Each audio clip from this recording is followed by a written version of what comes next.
Thank you very much, fellow Kenyans. I'm Babu Owino, Member of Parliament in Embakasi East constituency. I want to take this opportunity to thank Kenyans for the great support that you gave me during this challenging moment.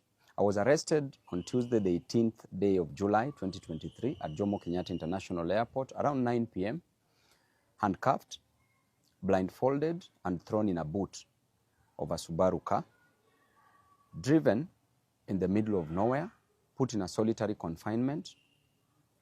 For 3 days, I went without food. No, I wasn't given food, no access to my family, no access to my lawyers, to my legal representation. I did not take bath, I did not take water, and that was a very inhuman treatment accorded to me. If a member of parliament can be treated in a very harsh way, what is happening to normal Kenyans? I want to take this opportunity to condemn such acts. The only mistake I made was to fight for Kenyans. And as a leader, an elected member of parliament, I'm a voice of the voiceless. I'm a messenger.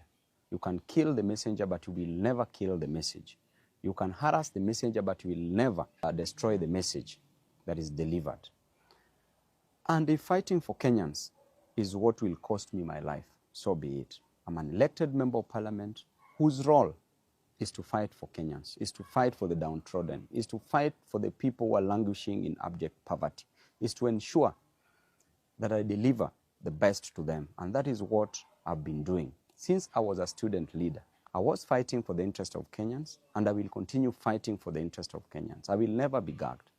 And in fact, what you're doing to me and what you're doing to other leaders will just catalyze this reaction. We will do it even better. We will ensure that we will never be intimidated, we will never be cowed. As you can see, there are very harsh conditions in this life. Life is unbearable. The cost of living must come down. The price of fuel must come down. The price of hunger must come down. The price of other commodities must come down. A good leader is one who ensures that his people do not suffer. Subjecting people to these harsh conditions, to suffering, means that you are fighting for personal interest. This government rode on the back of the hustlers, the same hustlers of whom they are destroying on a daily basis. They are killing them, unleashing policemen to kill them, to maim them, to cause injuries on them, and that is not fair at all. On a daily basis, you blame Raila to be the cause of the deaths of the people. Raila did not give instructions to the police to use brute force, to use the extrajudicial means to gag people from fighting for their inherent and inalienable interest, not only spiritedly but also religiously. Never blame Raila on this, because Raila is not in government. Raila did not take the price of hunger to the ceiling. Raila has not raised the cost of living. You as President Ruto, you as 𝐟𝐢𝐬𝐵 𝐿𝐻𝐵, what you are doing to the people is to deny them their fundamental human rights. In addition to that, you are killing them. You are destroying them. These hustlers, what will you tell them in 2027? How will you explain to them that you are the same person who used to fight for their interest, that you are the same person who condemned the extrajudicial killings? How will you explain to these hustlers? And I can tell you, even in the Bible itself, a story is told in the book of 1 Kings from chapter 12.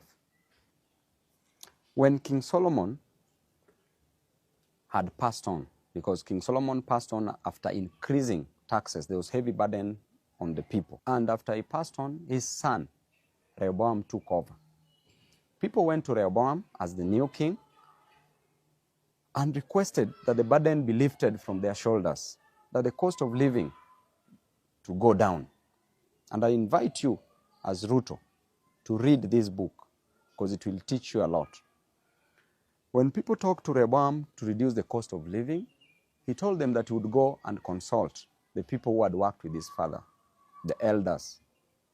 When he went to the elders told him to listen to the voice of the voiceless, to listen to his people and reduce the cost of living.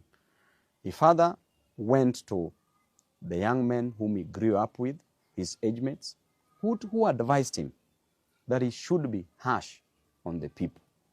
He went back to the people, told the people that I have a solution for the heavy burdens on your shoulder, and the solution is simple. That number one, my little finger is thicker than my father's waist. That is what Rehoboam told the people. Number two, he said, if my father used whips on you, I will unleash scorpions on you. The third thing that Rehoboam told the people is that if there is heavy burden on you, I will make it heavier.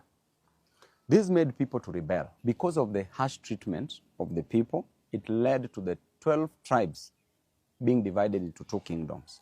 One kingdom was the kingdom of Judah, which comprised of the two tribes, ruled by Rehoboam as the king, just as what is happening. And the other 10 tribes rebelled, and they formed the kingdom of Israel that was ruled by Jeroboam. And I can assure you that if you impose heavy taxes on your people, you are meant to go down. You will go down. It doesn't matter who is the messenger. You can destroy the messengers, but the message is clear that you will go down.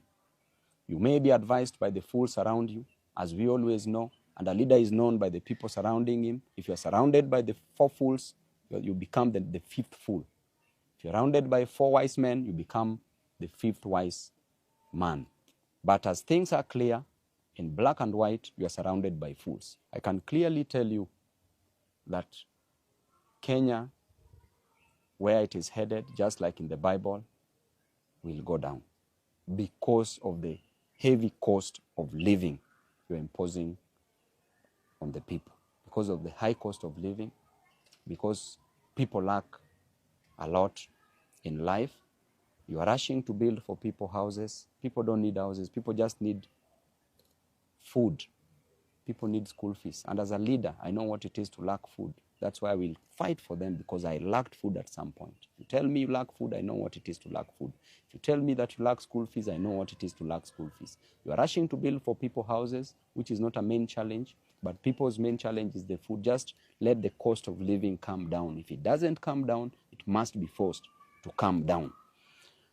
Lastly, I would like to advise Rachel Ruto and Bishop Dorcas Gachagua that you don't need to pray for Kenya.